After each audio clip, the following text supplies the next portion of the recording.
vous est présenté par Audible.fr. Vous aimez les podcasts ? Vous allez adorer les livres audio. Cet été, plongez dans de nouvelles histoires avec l'application Audible. Que vous soyez polar, romance ou coaching, écoutez vos livres audio les pieds dans l'eau. Avec l'offre d'essai, le premier livre audio est offert sur audible.fr/slate.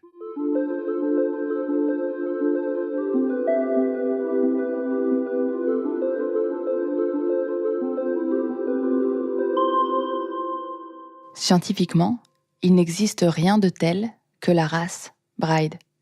Donc le racisme sans race est un choix, enseigné bien sûr, par ceux qui en ont besoin, mais c'est tout de même un choix. C'est ce que le sage Booker explique à Bride, l'héroïne de Toni Morrison, dans Délivrance. Si nous sommes racistes, nous en sommes responsables, et c'est délibéré, car nous avons la liberté de ne pas l'être, de lutter contre le système dans lequel on vit. Le racisme est un choix, mais en France, le voile de silence posé sur ces questions, l'illusion du creuset républicain qui voudrait que le pays soit égalitaire, enserre si bien les esprits que l'on pourrait passer une vie sans être confronté à nos propres choix, sans voir comment, en tant que blanc, on alimente de nos préjugés, de ce que l'on cautionne au quotidien, ce racisme. Mais que se passerait-il si par hasard on déménageait ? Si l'on se retrouvait confronté à une société différente, dans laquelle son propre racisme, soudain, ne peut plus être dilué dans les illusions. Que se passe-t-il si vous vous rendez compte que vous faites avec tant de facilité le choix du racisme ? Que vos soi-disant valeurs valent moins que votre confort ? Car le racisme est un confort pour les Blancs. Les gens qui le pratiquent ne seraient rien sans lui, dit Booker à Bride, dans Délivrance. C'est ce qu'a compris Claire, qui se croyait ferme dans ses valeurs et qui est partie aux États-Unis. Un épisode d'Alexandre Moniol.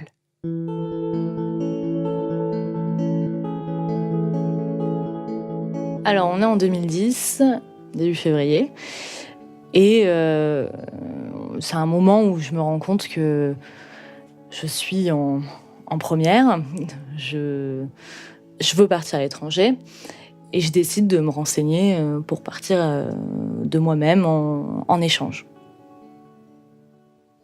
Je pars avec un organisme qui me fait remplir un sacré nombre de papiers. Et parmi ces papiers, tu as le choix d'une région. Mais tu n'as aucune garantie d'affectation dans cet endroit-là. Et j'avais demandé la région des Grands Lacs. Aux alentours du 10 juillet, je suis en camping avec mes copains. Donc c'est bien, on est au bord de la plage. Voilà. Et donc je reçois un coup de téléphone de mes parents qui m'annoncent qu'on a reçu un mail d'une famille d'accueil qui veut bien m'accueillir. J'apprends que cette famille d'accueil habite en Géorgie. C'est le sud-est des États-Unis où les gens parlent comme ça, c'est très country. Bon, je rentre de mon camping avec mes potes et la première chose que je fais, c'est forcément aller sur Internet pour me renseigner un petit peu sur cet endroit où je vais, regarder le profil aussi de ma famille d'accueil, regarder les photos, etc. Et je vais sur Google Maps, je tape l'adresse. Et là, Google me met devant une maison au milieu de nulle part, avec autour que des bois, que des énormes bois, une route. Et je vois bien que les voisins les plus proches sont au moins à plusieurs kilomètres. Mais là, pour le moment, moi, je collecte mes informations et je me prépare comme je peux parce que je pars 15 jours après. Je pars le 24 juillet, exactement 2010.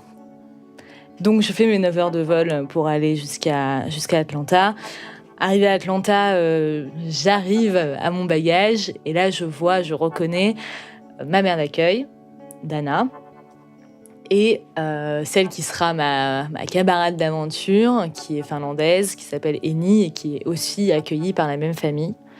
Et donc là, ma mère d'accueil me prend dans les bras, me fait un énorme hug. On sort, il faisait trop froid à l'intérieur et dehors, il doit faire, 45 degrés, quelque chose comme ça. Parce que la Géorgie, c'est chaud, c'est très chaud. Et une chaleur complètement étouffante. On se dirige vers le gros pick-up à l'américaine. Ces pick-up avec cet énorme coffre ouvert à l'arrière Bon, on part et on se dirige vers la maison. On arrive, on passe la porte. Alors c'est 2 maisons l'une à côté de l'autre. Une qui semble être une vieille maison un peu semi-abandonnée sur la gauche, et sur la droite, il y a une jolie maison en briques rouges, très à l'américaine, donc l'herbe bien coupée, pas de clôture, la petite boîte aux lettres blanche avec le petit taquet rouge qui remonte. Enfin, bon, on est bien aux États-Unis, il n'y a pas trop de doute. Et donc, très rapidement, mes parents d'accueil nous font visiter la maison. Bon, je repère juste une tête de cerf accrochée au mur, un coucard empaillé dans le bas du salon. Bon, je savais que j'étais dans le sud, les animaux empaillés, je m'y attendais un peu. Et très vite, ils nous montrent notre chambre et on va se coucher. Et première journée. Alors, la rentrée, là où je suis, c'est début août. C'est aux alentours du 8 août. Et à ce moment-là, je suis surexcitée à l'idée de rentrer enfin au lycée, voir ce que c'est, commencer à me faire des relations sociales, avoir des cours aussi qui structurent un peu ces journées, qui occupent aussi. La veille de cette fameuse rentrée, on est dans la cuisine avec tous les 4, avec mes parents d'accueil et ma colocataire. Et on discute, ils discutent et moi je tente de m'accrocher et de comprendre ce qui se passe. C'est bien résumé mon état d'esprit à ce moment-là. Et puis on est là autour de cette espèce de bar central, un petit peu, cuisine à l'américaine, donc avec le plan de travail central. On est tous autour. Et puis mon père d'accueil se tourne vers moi et nous demande, ma colocataire et moi, il y a beaucoup de noirs dans ton lycée? À ce moment-là, je me dis, mais j'ai mal compris, tu sais. Il y a beaucoup de noirs dans ton lycée? C'est quoi cette question? Je sais pas, je me suis jamais posé la question. Je regarde ma colocataire pour essayer de voir si j'avais bien compris. Elle répond, bah non, moi non, en Finlande, c'est pas trop le cas, voilà. Il se retourne vers moi, et je dis, je sais pas, je sais pas. Il me répond, ici, il y en a beaucoup. Je comprends pas trop pourquoi il me dit ça. Il y a vraiment une forme de malaise. Il y a vraiment une énorme forme de malaise parce que je trouve que c'est extrêmement déplacé. Et c'est quelque chose que j'aurais jamais imaginé entendre aussi frontalement. Le lendemain, c'est la rentrée.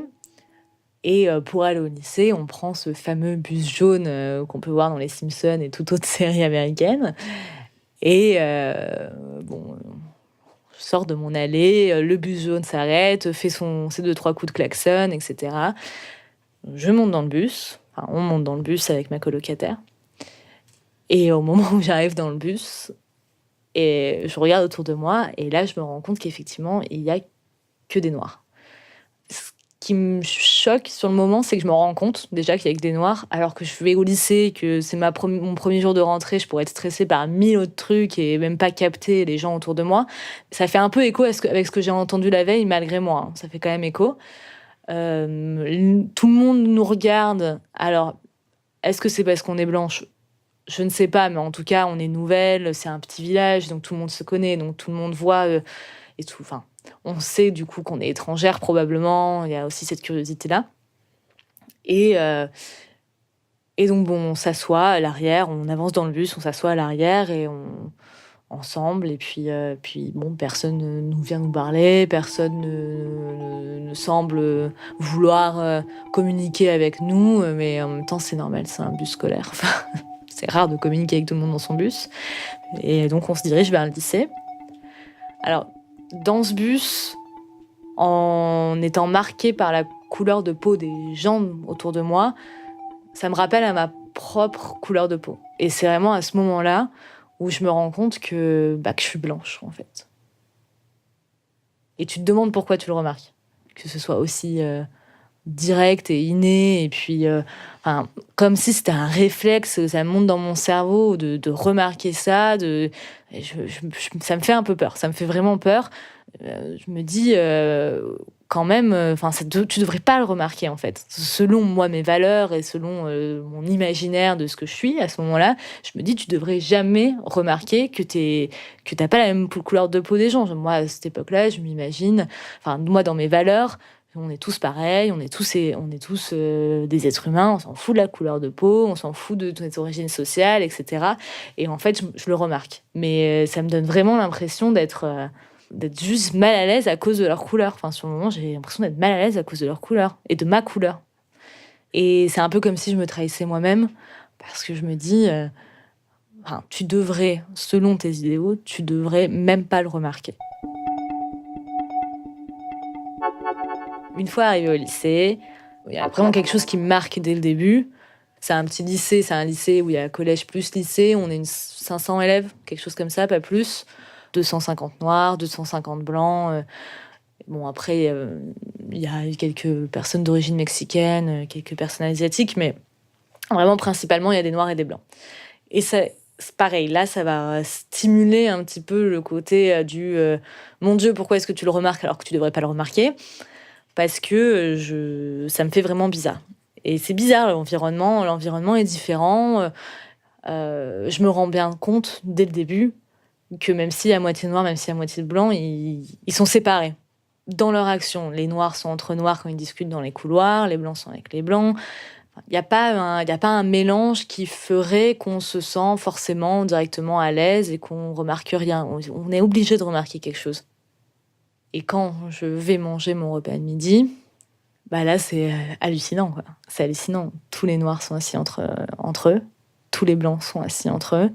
Il y a juste une table un peu mixte, mais c'est tout simplement parce que c'est des gens qui font partie d'une autre communauté. Ça va être les personnes un peu les métalleux, ceux qui sont à la fanfare de l'école, vraiment dans le cliché américain. C'est un peu les bisus qui foutent du tambour et eux, par contre, ils sont mélangés.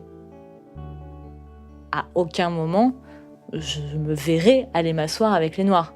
Puis je suis blanche, donc je vais m'asseoir avec les blancs. C'est là ma place. C'est évident. Il y a pas de...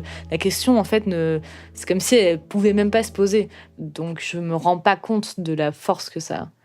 Ce racisme ambiant, cette suspicion non-stop fais attention, pas ce quartier-là. Il y a vraiment un jugement constant, extrêmement péjoratif envers la partie noire de la population qui est extrêmement violent mais diffus, qui t'imprègne vraiment. Les premiers jours, je me dis qu'il faut pas que je me laisse, que je me ferme des opportunités. Je me dis que j'ai plein de gens à rencontrer, que ça sert à rien d'aller me mettre directement dans un groupe de gens, et d'autant plus sous prétexte qu'on a la même couleur de peau. Donc, j'ai une attitude extrêmement ouverte envers les autres. Je parle à tout le monde, ou du moins j'essaye de parler à tout le monde.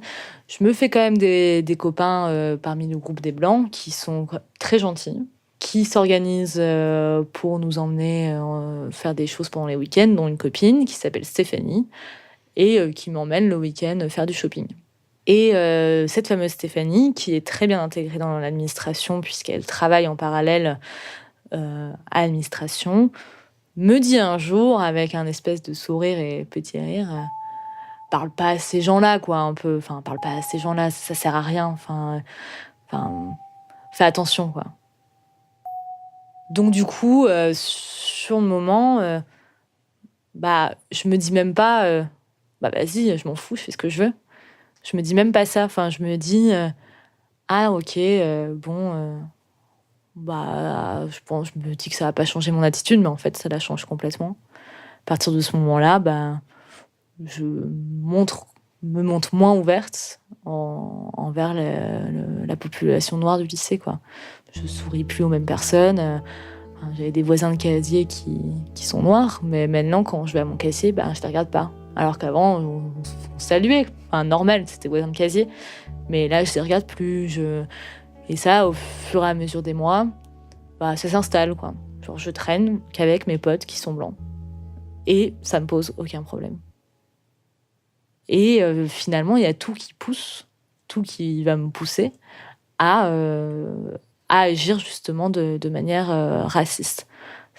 Donc justement, à me méfier quand on vient me parler, à ne pas entamer une conversation sous prétexte que la personne est noire alors qu'elle est à côté de moi et que je pourrais très bien le faire, à ne même pas chercher à autre chose que être dans ma communauté de blancs bien friqués. Ce qui est hallucinant, c'est que ça se fait tout seul. Ça se fait vraiment tout seul. J'ai douté au tout début. Au tout début, lors des premiers chocs un petit peu culturels, je me dis quand même c'est chaud, etc. Puis au fur et à mesure que les mois passent, là ça s'installe où ça devient une forme de normalité. Et c'est ça qui est horrible, c'est qu'au fur et à mesure, je m'en suis imprégnée très rapidement.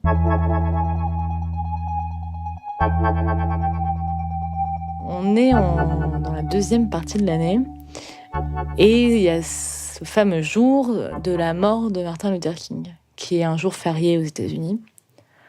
Et je suis dans le bureau, alors je passe, c'est un bureau traversant dans ma famille d'accueil, je passe dans le bureau et je vois ma mère d'accueil qui est sur l'ordinateur en train de chercher des trucs sur l'équivalent du Bon Coin local. Et je sais pas, je dois faire une réflexion du style c'est cool, il n'y a pas cours aujourd'hui, une petite phrase bateau pour lancer la conversation, etc. Et là, elle a une réaction ultra violente.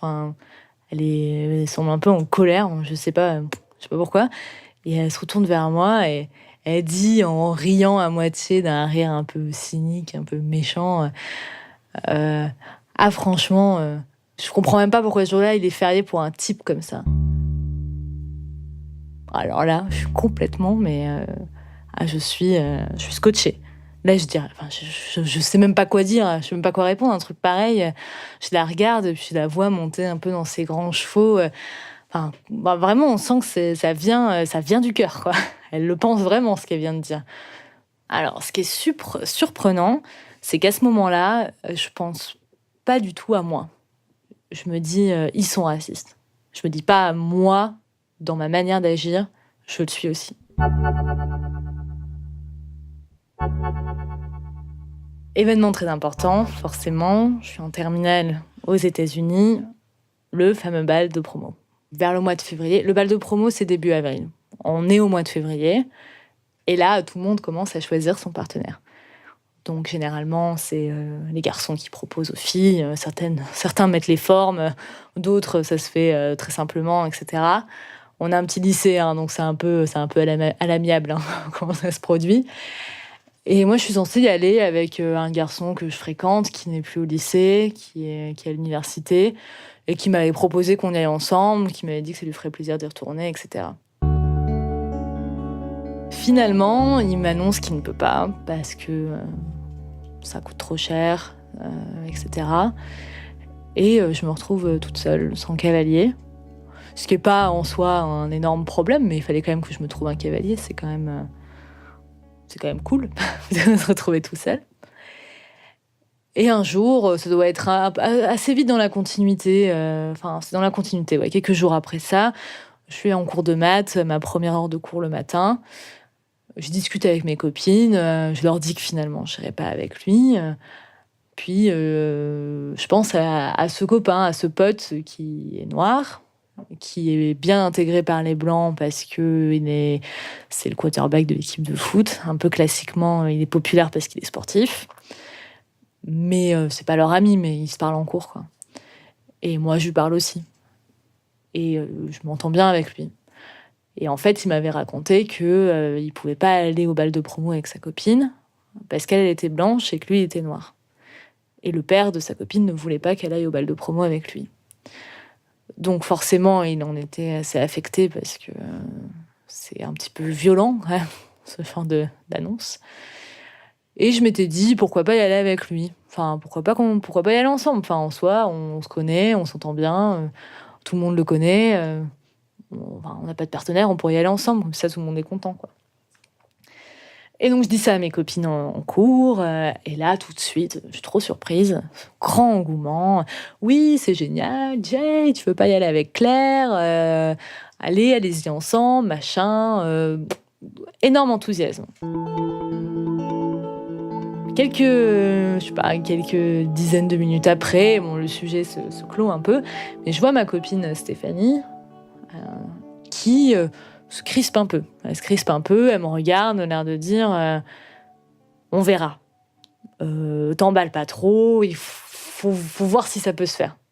Mais moi, dans ma tête, je me dis attends, on est en face, on vient de se dire qu'on était tous les deux OP pour y aller ensemble.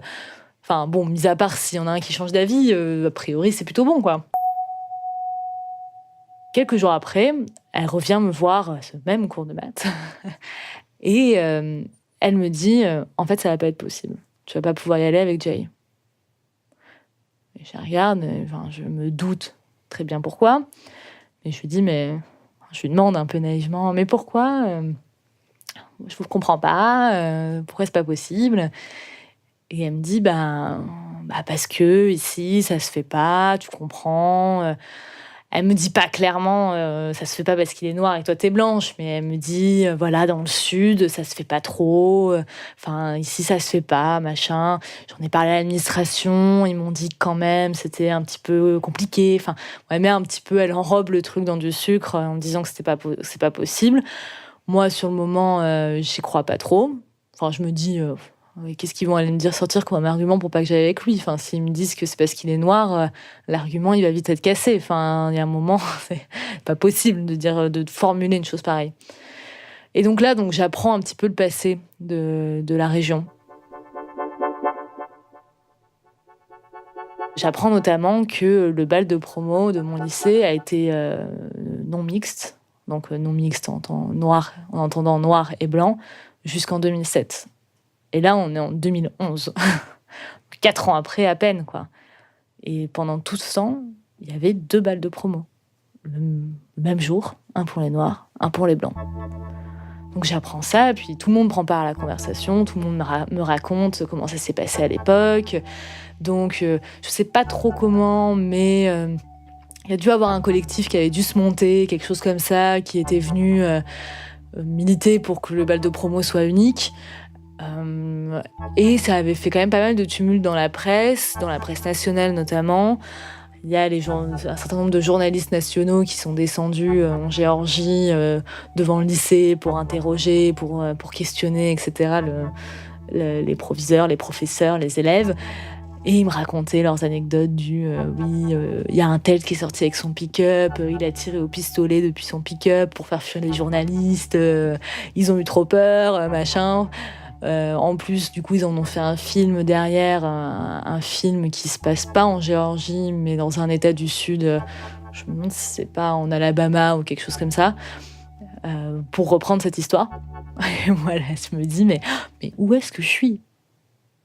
C'est complètement l'occasion pour moi, à ce moment-là, d'aller un peu à l'encontre de l'attitude complètement passive que j'ai eue pendant ces 6 derniers mois, et là, d'adopter une attitude active, juste. Et si j'adopte cette attitude active, c'est pas pour militer pour les droits des Noirs, c'est ça qui est terrible, c'est que c'est plus pour moi, pour me prouver que je suis pas une énorme raciste. Et puis c'est le moment où je veux un peu me prouver à moi-même que je suis capable de l'assumer. Et l'assumer, c'est l'assumer auprès des Blancs. Quelques jours plus tard, cette même amie Stéphanie revient vers moi à ce même cours de maths en me disant « Écoute Claire, en fait c'est bon, on a discuté, on te considère pas comme blanche, on te considère comme française. Donc c'est bon, tu peux y aller avec Jay. » Et je me dis, mais ils vont aller chercher des excuses, mais des excuses pour pas assumer que c'est du racisme primaire. C'est hallucinant. La semaine d'avant le bal de promo, une sorte de petit vote pour élire le roi et la reine du bal de promo, qui sont généralement les gens les plus populaires du lycée, qui ont déjà eu la couronne de toutes les possibles cérémonies qui existent au collège et au lycée. Et donc du coup, on vote tous pour un garçon et une fille, qui seront roi et reine du bal de promo. Personne ne doute trop du résultat. Enfin, tout le monde se doute des 2 personnes que ça va être. Un joueur de baseball qui est riche et blanc et, et populaire, et la chef des pop-up girls qui est riche et blanche et belle, en plus de ça. Donc bon, on fait notre petit vote. Voilà.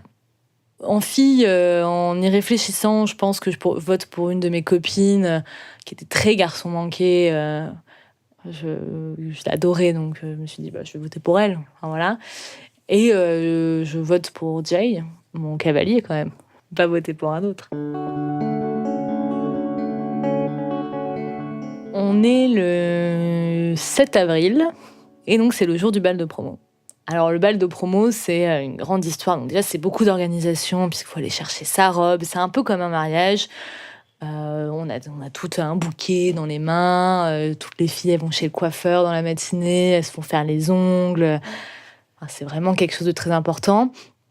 Nous, avec mes copains, donc mon groupe de potes blancs et riches, on avait loué un bus limousine. Donc, un bus limousine où tu pouvais, avec une barre de striptease au milieu, où tu es assis sur les banquettes sur le côté, où tu peux gérer ta musique. Bus qui, d'ailleurs, nous servait finalement juste pour nous déplacer au cours de la journée. Tout d'abord, on commençait par prendre des photos dans des lieux un petit peu jolis de la ville. Donc il y avait 2 lieux. Il y avait un premier lieu où il y avait des fleurs magnifiques, des buissons en fleurs splendides.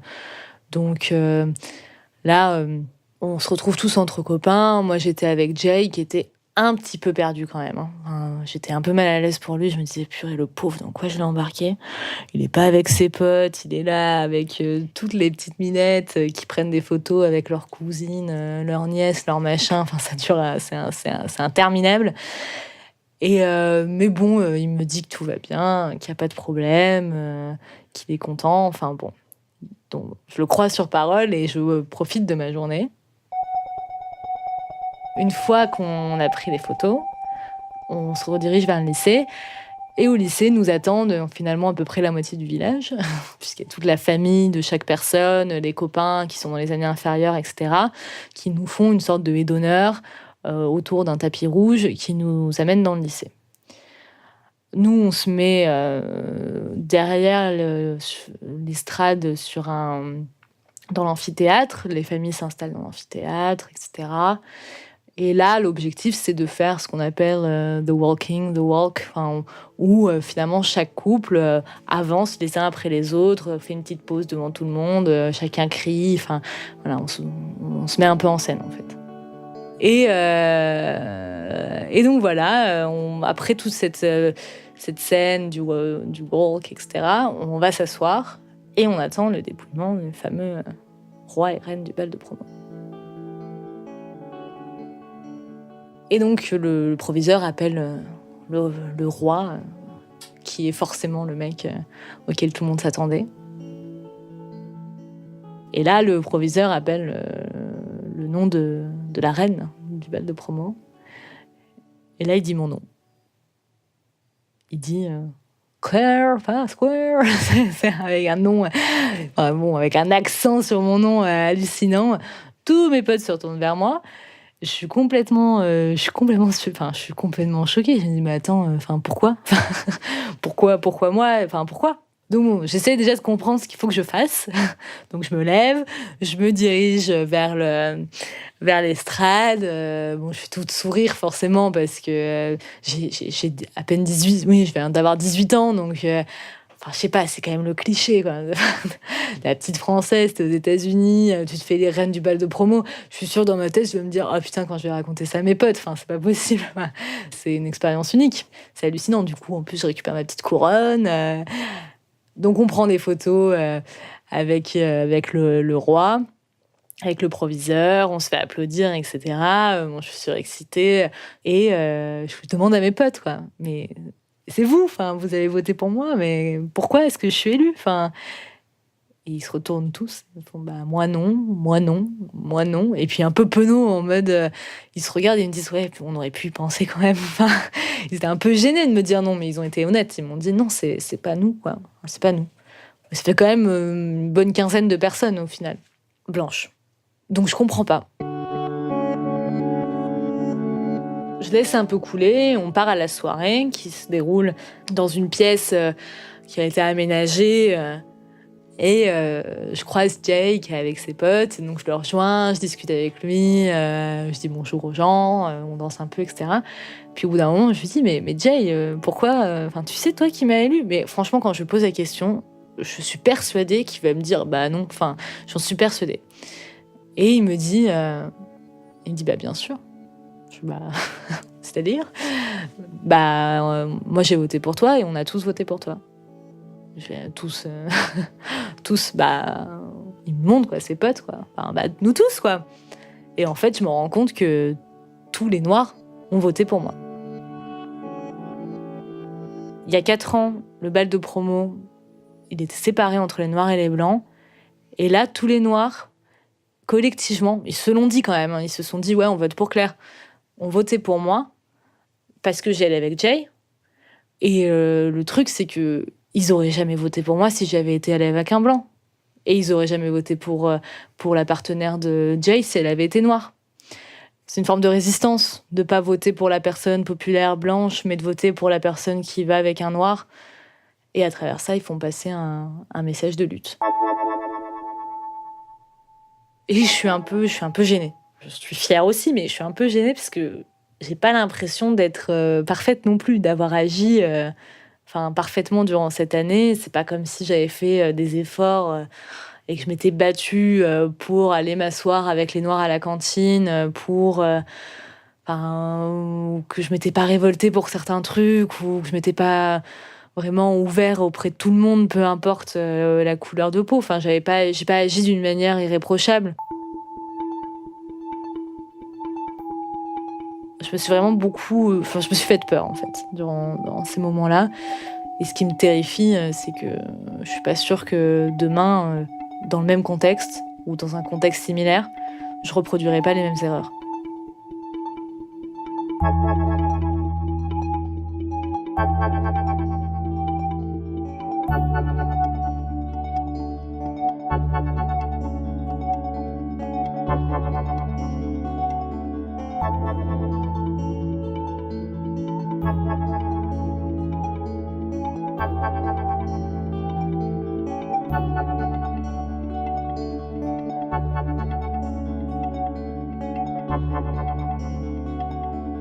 Cet épisode était signé Alexandre Moniol, mis en musique par Pauline Thompson, mixé par Jean-Baptiste Aubonnet, et je ne vous ai même pas dit la dernière fois que le nouveau jingle de la saison 2 était toujours signé du talentueux Dorian Fizel. Si cet épisode vous a plu, partagez-le sur les réseaux sociaux et venez nous distribuer plein d'étoiles sur iTunes. Je vous conseille aussi le roman Délivrance de Toni Morrison, édité chez Christian Bourgois. Et sur le sujet du racisme, nous avons un nouveau podcast en 3 épisodes qui arrive. J'espère qu'il vous plaira et nous vous en donnerons bientôt des nouvelles. À très vite. Ce podcast vous a été présenté par Audible.fr. Vous aimez les podcasts ? Vous allez adorer les livres audio. Cet été, plongez dans de nouvelles histoires avec l'application Audible. Que vous soyez polar, romance ou coaching, écoutez vos livres audio les pieds dans l'eau. Avec l'offre d'essai, le premier livre audio est offert sur audible.fr/Slate. Je pense pas du tout à moi. Je me dis, ils sont racistes. Je me dis pas à moi, dans ma manière d'agir, je le suis aussi.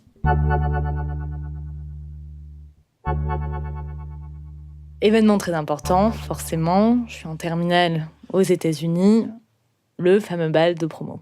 Vers le mois de février. Le bal de promo, c'est début avril. On est au mois de février. Et là, tout le monde commence à choisir son partenaire. Donc, généralement, c'est les garçons qui proposent aux filles. Certains mettent les formes, d'autres, ça se fait très simplement, etc. On a un petit lycée, hein, donc c'est un peu à l'amiable comment ça se produit. Et moi, je suis censée y aller avec un garçon que je fréquente, qui n'est plus au lycée, qui est à l'université, et qui m'avait proposé qu'on y aille ensemble, qui m'avait dit que ça lui ferait plaisir d'y retourner, etc. Finalement, il m'annonce qu'il ne peut pas, parce que ça coûte trop cher, etc. Et je me retrouve toute seule, sans cavalier. Ce qui n'est pas en soi un énorme problème, mais il fallait quand même que je me trouve un cavalier. C'est quand même cool de se retrouver tout seul. Et un jour, ça doit être assez vite dans la continuité. C'est dans la continuité, ouais. Quelques jours après ça, je suis en cours de maths, ma première heure de cours le matin. Je discute avec mes copines. Je leur dis que finalement, je n'irai pas avec lui. Puis, je pense à ce copain, à ce pote qui est noir, qui est bien intégré par les Blancs parce que c'est le quarterback de l'équipe de foot. Un peu classiquement, il est populaire parce qu'il est sportif. Mais c'est pas leur ami, mais ils se parlent en cours, quoi. Et moi, je lui parle aussi. Et je m'entends bien avec lui. Et en fait, il m'avait raconté qu'il pouvait pas aller au bal de promo avec sa copine parce qu'elle était blanche et que lui, il était noir. Et le père de sa copine ne voulait pas qu'elle aille au bal de promo avec lui. Donc forcément, il en était assez affecté parce que c'est un petit peu violent, hein, ce genre d'annonce. Et je m'étais dit, pourquoi pas y aller avec lui ? Enfin, pourquoi pas y aller ensemble ? Enfin, en soi, on se connaît, on s'entend bien, tout le monde le connaît. On n'a pas de partenaire, on pourrait y aller ensemble, comme ça tout le monde est content, quoi. Et donc je dis ça à mes copines en cours, et là tout de suite, je suis trop surprise, grand engouement. Oui, c'est génial, Jay, tu veux pas y aller avec Claire ? Allez-y ensemble, machin. Énorme enthousiasme. Quelques dizaines de minutes après, le sujet se clôt un peu, mais je vois ma copine Stéphanie qui se crispe un peu. Elle se crispe un peu, elle me regarde, l'air de dire on verra. T'emballes pas trop. Et tu te demandes pourquoi tu le remarques. Que ce soit aussi direct et inné, et puis comme si c'était un réflexe, ça monte dans mon cerveau de remarquer ça. Ça me fait un peu peur, ça me fait vraiment peur. Je me dis quand même, tu devrais pas le remarquer en fait. Selon moi, mes valeurs et selon mon imaginaire de ce que je suis à ce moment-là, je me dis tu devrais jamais remarquer que t'as pas la même couleur de peau des gens. Moi, à cette époque-là, je m'imagine, moi dans mes valeurs, on est tous pareils, on est tous des êtres humains, on s'en fout de la couleur de peau, on s'en fout de notre origine sociale, etc. Et en fait, je le remarque. Mais ça me donne vraiment l'impression d'être juste mal à l'aise à cause de leur couleur. Sur le moment, j'ai l'impression d'être mal à l'aise à cause de leur couleur et de ma couleur. Et c'est un peu comme si je me trahissais moi-même, parce que je me dis, tu devrais, selon tes idéaux, tu devrais même pas le remarquer. Une fois arrivée au lycée, il y a vraiment quelque chose qui me marque dès le début. C'est un petit lycée, c'est un lycée où il y a collège plus lycée, on est 500 élèves, quelque chose comme ça, pas plus. 250 noirs, 250 blancs. Après, il y a quelques personnes d'origine mexicaine, quelques personnes asiatiques, mais vraiment, principalement, il y a des noirs et des blancs. Et c'est pareil, là, ça va stimuler un petit peu le côté mon Dieu, pourquoi est-ce que tu le remarques alors que tu devrais pas le remarquer ? Parce que ça me fait vraiment bizarre. Et c'est bizarre, l'environnement est différent. Je me rends bien compte, dès le début, que même s'il y a moitié noir, même s'il y a moitié blanc, ils sont séparés dans leur action. Les noirs sont entre noirs quand ils discutent dans les couloirs, les blancs sont avec les blancs. Il n'y a pas un mélange qui ferait qu'on se sent forcément directement à l'aise et qu'on remarque rien. On est obligé de remarquer quelque chose. Et quand je vais manger mon repas de midi, là, c'est hallucinant, quoi. C'est hallucinant. Tous les noirs sont assis entre eux. Tous les blancs sont assis entre eux. Il y a juste une table un peu mixte, mais c'est tout simplement parce que c'est des gens qui font partie d'une autre communauté. Ça va être les personnes un peu les métalleux, ceux qui sont à la fanfare de l'école, vraiment dans le cliché américain. C'est un peu les bisus qui foutent du tambour et eux, par contre, ils sont mélangés. À aucun moment, je me verrai aller m'asseoir avec les noirs. Puis je suis blanche, donc je vais m'asseoir avec les blancs. C'est là ma place. C'est évident. Il n'y a pas de... La question, en fait, c'est comme si elle pouvait même pas se poser. Donc je me rends pas compte de la force que ça a. Ce racisme ambiant, cette suspicion non-stop, un accent sur mon nom hallucinant. Tous mes potes se retournent vers moi Je suis complètement choquée. Je me dis, mais attends, pourquoi? Pourquoi moi? Pourquoi? Donc bon, j'essaie déjà de comprendre ce qu'il faut que je fasse. Donc je me lève, je me dirige vers l'estrade. Bon, je fais tout sourire forcément parce que j'ai à peine 18, oui, je viens d'avoir 18 ans, donc je sais pas, c'est quand même le cliché, quoi. La petite Française, t'es aux États-Unis, tu te fais les reines du bal de promo. Je suis sûre, dans ma tête, je vais me dire, oh putain, quand je vais raconter ça à mes potes, c'est pas possible. C'est une expérience unique. C'est hallucinant. Du coup, en plus, je récupère ma petite couronne. Donc, on prend des photos avec le roi, avec le proviseur, on se fait applaudir, etc. Bon, je suis surexcitée et je demande à mes potes, quoi. Mais c'est vous, vous avez voté pour moi, mais pourquoi est-ce que je suis élue? Et ils se retournent tous, ils font moi non, moi non, moi non. Et puis un peu penaud, en mode, ils se regardent et ils me disent, ouais, on aurait pu y penser quand même. Ils étaient un peu gênés de me dire non, mais ils ont été honnêtes. Ils m'ont dit non, c'est pas nous, quoi. C'est pas nous. Ça fait quand même une bonne quinzaine de personnes au final, blanches. Donc je comprends pas. Je laisse un peu couler, on part à la soirée qui se déroule dans une pièce qui a été aménagée et je croise Jake avec ses potes, donc je le rejoins, je discute avec lui, je dis bonjour aux gens, on danse un peu, etc. Puis au bout d'un moment, je lui dis mais Jay, pourquoi tu sais toi qui m'as élu? Mais franchement, quand je lui pose la question, je suis persuadée qu'il va me dire non, j'en suis persuadée. Et il me dit bien sûr. C'est-à-dire moi j'ai voté pour toi et on a tous voté pour toi. Je vais tous ils me montrent, quoi, ses potes, quoi. Nous tous, quoi. Et en fait, je me rends compte que tous les Noirs ont voté pour moi. Il y a 4 ans, le bal de promo, il était séparé entre les Noirs et les Blancs. Et là, tous les Noirs, collectivement, ils se l'ont dit quand même, ils se sont dit, ouais, on vote pour Claire. On votait pour moi parce que j'y allais avec Jay. Et le truc, c'est que ils auraient jamais voté pour moi si j'avais été allée avec un blanc. Et ils auraient jamais voté pour la partenaire de Jay si elle avait été noire. C'est une forme de résistance de pas voter pour la personne populaire blanche, mais de voter pour la personne qui va avec un noir. Et à travers ça, ils font passer un message de lutte. Et je suis un peu gênée. Je suis fière aussi, mais je suis un peu gênée parce que j'ai pas l'impression d'être parfaite non plus, d'avoir agi parfaitement durant cette année. C'est pas comme si j'avais fait des efforts et que je me suis comme ça. Parce que la Géorgie, c'est chaud. C'est très chaud. Et une chaleur complètement étouffante. On se dirige vers le gros pick-up à l'américaine. Ces pick-up avec cet énorme coffre ouvert à l'arrière. Bon, on part et on se dirige vers la maison. On arrive, on passe la porte. Alors, c'est 2 maisons l'une à côté de l'autre. Une qui semble être une vieille maison un peu semi-abandonnée sur la gauche.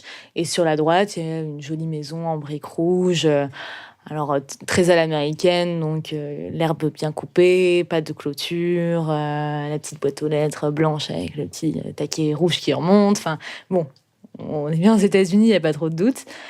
Et donc, très rapidement, mes parents d'accueil nous font visiter la maison. Bon, je repère juste une tête de cerf accrochée au mur, un coucard empaillé dans le bas du salon.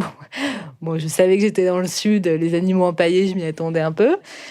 Et très vite, ils nous montrent notre chambre et on va se coucher. Et première journée. Alors la rentrée, là où je suis, c'est début août. C'est aux alentours du 8 août. Et à ce moment-là, je suis surexcitée à l'idée de rentrer enfin au lycée, voir ce que c'est, commencer à me faire des relations sociales, avoir des cours aussi qui structurent un peu ces journées, qui occupent aussi. La veille de cette fameuse rentrée, on est dans la cuisine avec tous les 4, avec mes parents d'accueil et ma colocataire. Et on discute, ils discutent et moi je tente de m'accrocher et de comprendre ce qui se passe. C'est bien résumé mon état d'esprit à ce moment-là. Et Et puis, on est là autour de cette espèce de bar central, un petit peu, une cuisine à l'américaine, donc avec le plan de travail central. On est tous autour. Et puis, mon père d'accueil se tourne vers moi et nous demande, ma colocataire et moi, il y a beaucoup de noirs dans ton lycée? À ce moment-là, je me dis, mais j'ai mal compris, tu sais. Beaucoup de noirs dans ton lycée. C'est quoi cette question? Je sais pas, je me suis jamais posé la question. Je regarde ma colocataire pour essayer de voir si j'avais bien compris.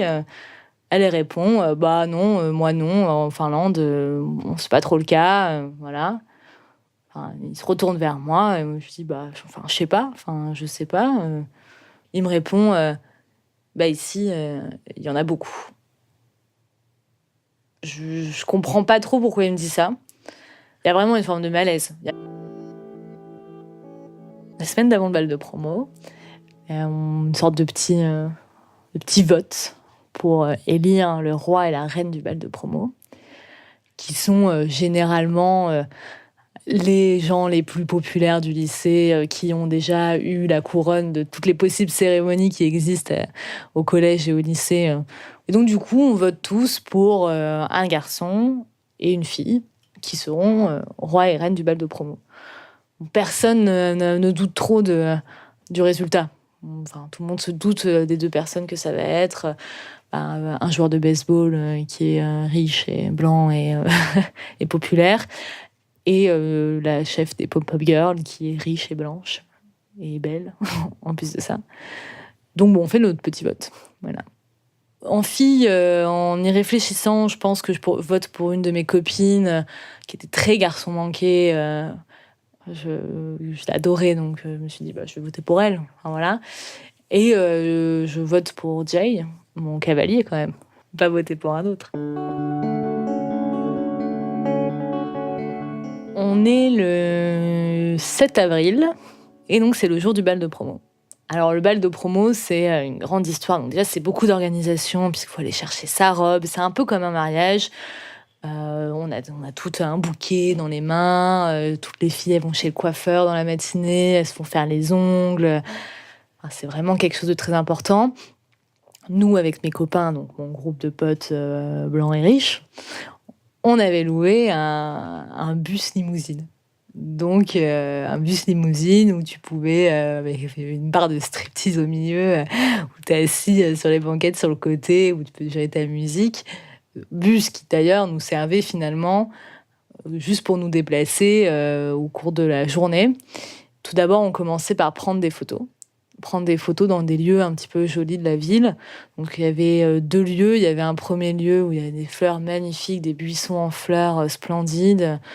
Donc là, on se retrouve tous entre copains. Moi, j'étais avec Jay, qui était un petit peu perdu quand même. Enfin, j'étais un peu mal à l'aise pour lui. Je me disais, purée, le pauvre, dans quoi je l'ai embarqué? Il n'est pas avec ses potes, il est là avec toutes les petites minettes qui prennent des photos avec leurs cousines, leurs nièces, leurs machins. Enfin, ça dure, c'est interminable. Et mais bon, il me dit que tout va bien, qu'il n'y a pas de problème, qu'il est content. Enfin bon. Donc, je le crois sur parole et je profite de ma journée. Une fois qu'on a pris les photos, on se redirige vers le lycée. Et au lycée, nous attendent finalement à peu près la moitié du village, puisqu'il y a toute la famille de chaque personne, les copains qui sont dans les années, mais dans un état du sud, je me demande si c'est pas en Alabama ou quelque chose comme ça, pour reprendre cette histoire. Et moi, là, je me dis, mais où est-ce que je suis ? C'est complètement l'occasion pour moi, à ce moment-là, d'aller un peu à l'encontre de l'attitude complètement passive que j'ai eue pendant ces 6 derniers mois, et là, d'adopter une attitude active, juste. Et si j'adopte cette attitude active, c'est pas pour militer pour les droits des Noirs, c'est ça qui est terrible, c'est que c'est plus pour moi, pour me prouver que je suis pas une énorme raciste. Et puis, c'est le moment où je veux un peu me prouver à moi-même que je suis capable de l'assumer. Et l'assumer, c'est l'assumer auprès des Blancs. Quelques jours plus tard, cette même amie Stéphanie revient vers moi à ce même cours de maths en me disant « Écoute Claire, en fait c'est bon, on a discuté, on te considère pas comme blanche, on te considère comme française. » Donc c'est bon, tu peux y aller avec Jay. Et je me dis, mais ils vont aller chercher des excuses, mais des excuses pour pas assumer que c'est du racisme primaire. C'est hallucinant. La semaine d'avant le bal de promo, une sorte de petit vote pour élire le roi et la reine du bal de promo, qui sont généralement les gens les plus populaires du lycée, qui ont déjà eu la couronne de toutes les possibles cérémonies qui existent au collège et au lycée. Et donc du coup, on vote tous pour un garçon et une fille qui seront roi et reine du bal de promo.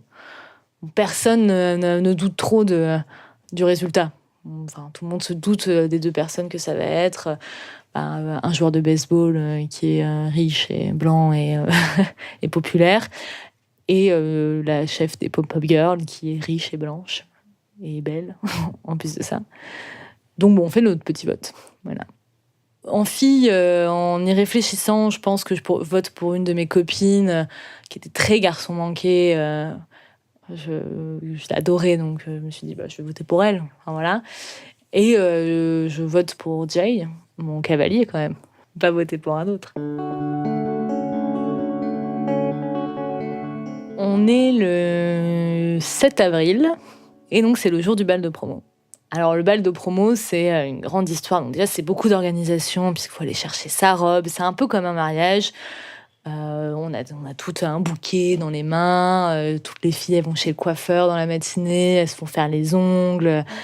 Enfin, c'est vraiment quelque chose de très important. Nous, avec mes copains, donc mon groupe de potes blancs et riches, on avait loué un bus limousine. Amiable, hein, comment ça se produit. Et moi, je suis censée y aller avec un garçon que je fréquente, qui n'est plus au lycée, qui est à l'université, et qui m'avait proposé qu'on y aille ensemble, qui m'avait dit que ça lui ferait plaisir d'y retourner, etc. Finalement, il m'annonce qu'il ne peut pas, parce que ça coûte trop cher, etc. Et je me retrouve toute seule, sans cavalier. Ce qui n'est pas en soi un énorme problème, mais il fallait quand même que je me trouve un cavalier. C'est quand même cool de se retrouver tout seul. Et un jour, ça doit être assez vite dans la continuité. C'est dans la continuité, ouais. Quelques jours après ça, je suis en cours de maths, ma première heure de cours le matin. Je discute avec mes copines. Je leur dis que finalement, je n'irai pas avec lui. Puis, je pense à ce copain, à ce pote qui est noir, qui est bien intégré par les Blancs parce que c'est le quarterback de l'équipe de foot. Un peu classiquement, il est populaire parce qu'il est sportif. Mais c'est pas leur ami, mais ils se parlent en cours, quoi. Et moi, je lui parle aussi. Et je m'entends bien avec lui. Et en fait, il m'avait raconté qu'il pouvait pas aller au bal de promo avec sa copine parce qu'elle était blanche et que lui, il était noir. Et le père de sa copine ne voulait pas qu'elle aille au bal de promo avec lui. Donc forcément, il en était assez affecté parce que c'est un petit peu violent, hein, ce genre d'annonce. Et je m'étais dit, pourquoi pas y aller avec lui ? Enfin, pourquoi pas y aller ensemble ? Enfin, en soi, on se connaît, on s'entend bien, tout le monde le connaît. On n'a pas de partenaire, on pourrait y aller ensemble, comme ça tout le monde est content, quoi.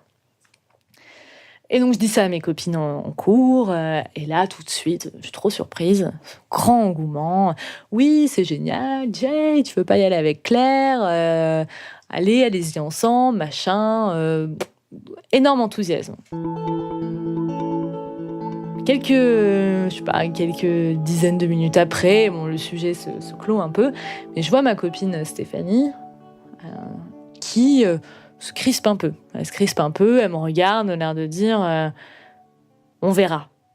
T'emballes pas trop, il faut voir si ça peut se faire.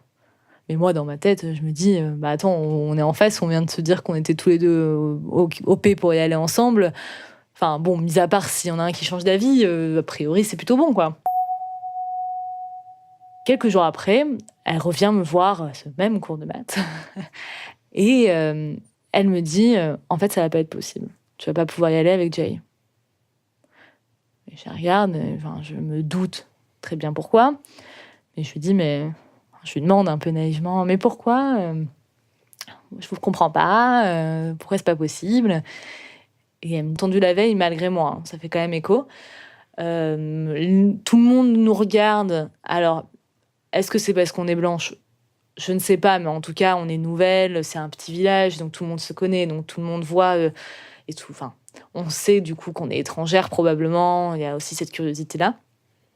Et donc bon, on s'assoit à l'arrière, on avance dans le bus, on s'assoit à l'arrière et ensemble. Et puis bon, personne ne vient nous parler, personne ne semble vouloir communiquer avec nous, mais en même temps, c'est normal, c'est un bus scolaire. Enfin, c'est rare de communiquer avec tout le monde dans son bus. Et donc, on se dirige vers le lycée. Alors, dans ce bus, en étant marquée par la couleur de peau des gens autour de moi, ça me rappelle à ma propre couleur de peau. Et c'est vraiment à ce moment-là où je me rends compte que je suis blanche, en fait. Et tu te demandes pourquoi tu le remarques.